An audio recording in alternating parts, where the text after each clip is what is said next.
What's up, everyone? So this week I want to talk about ceremorphosis and Mind Flayers. Now, ceremorphosis is the process of turning a humanoid into a Mind Flayer. This process we start to see in the opening credits of Baldur's Gate 3, which I'm going to include in this video if you haven't seen it for yourself, so you can see what we're talking about. Now, we're also going to discuss the Mind Flayers that we can expect to see in Baldur's Gate 3. So this is not simply just a static Mind Flayer anymore. So now, sit back, relax, and enjoy as we delve into Ceremorphosis and Mind Flayers.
What's up, YouTube? So, let's go ahead and start talking about Ceremorphosis, the Mind Flayers, and the other creatures that work with the Mind Flayers. So, Ceremorphosis, as you saw, that's the process that's inserting this tadpole into a humanoid brain.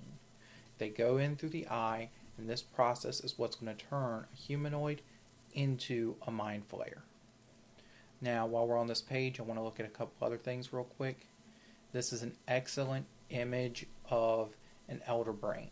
They are the leaders of Mind Flayer society.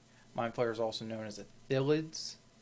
So, and then the last thing I want you to look at is nautiloids here.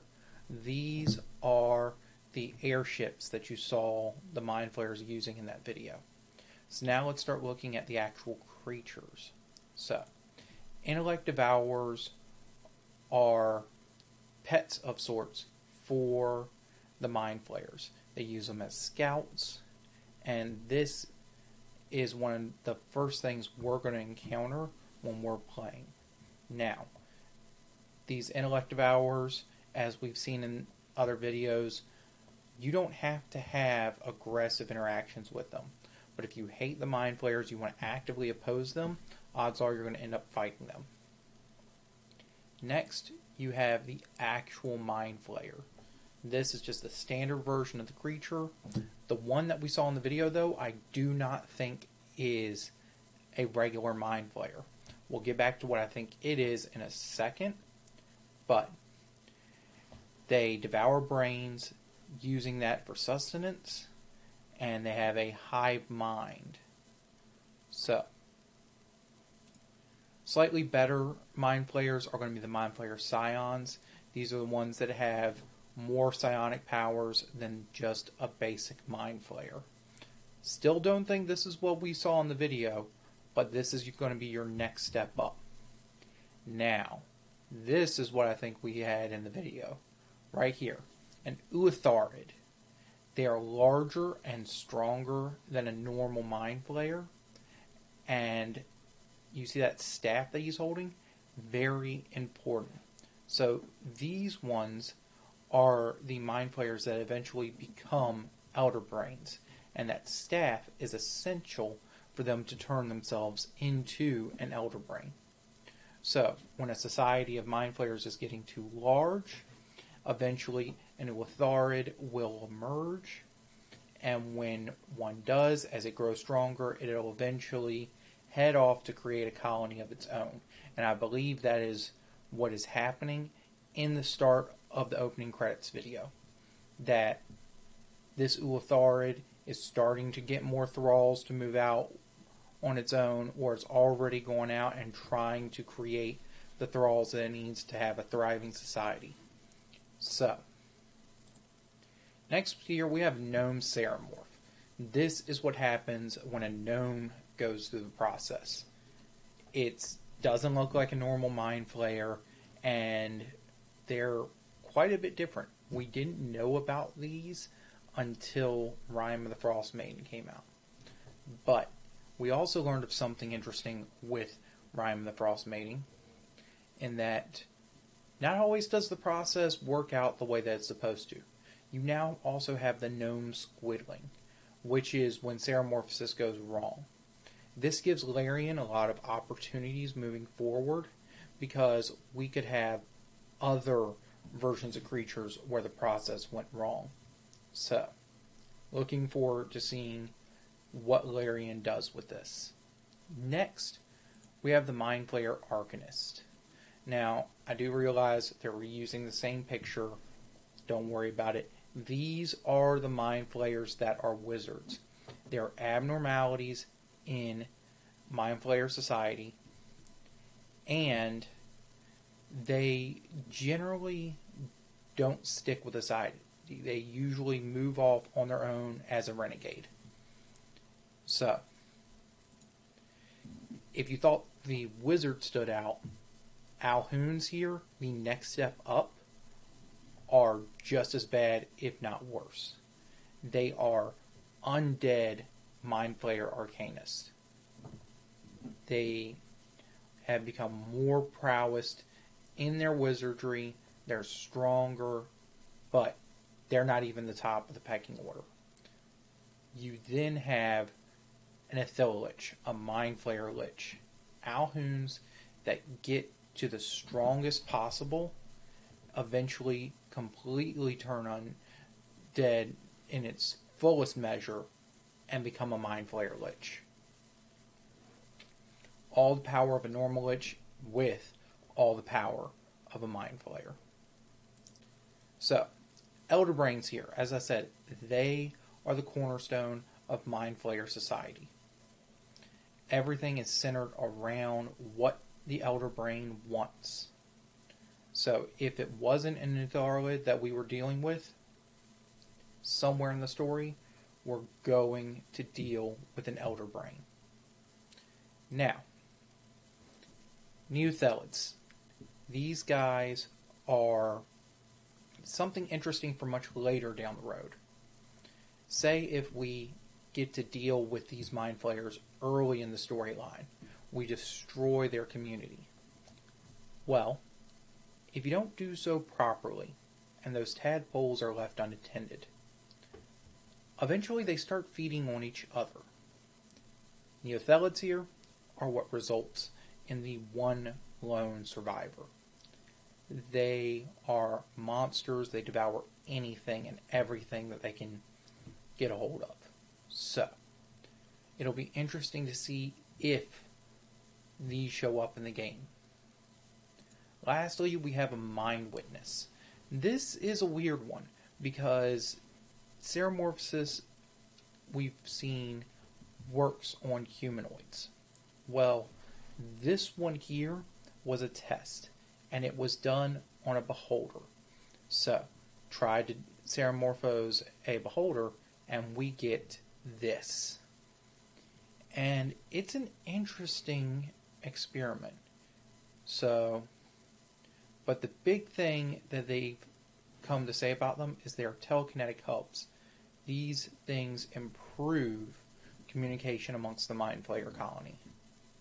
So, it'll be interesting to see if we get to see these and see them in action, because that would be a cool way to bring a classic creature in the Beholder into a Mind Flayer themed adventure. So, those are the big creatures that we can expect to see of the Mind Flayer Society. I hope you enjoyed. We're only a few days away from being able to try out early access ourselves, so I hope everyone is ready to dive in and really get to see what Larian has in store for us. Thank you.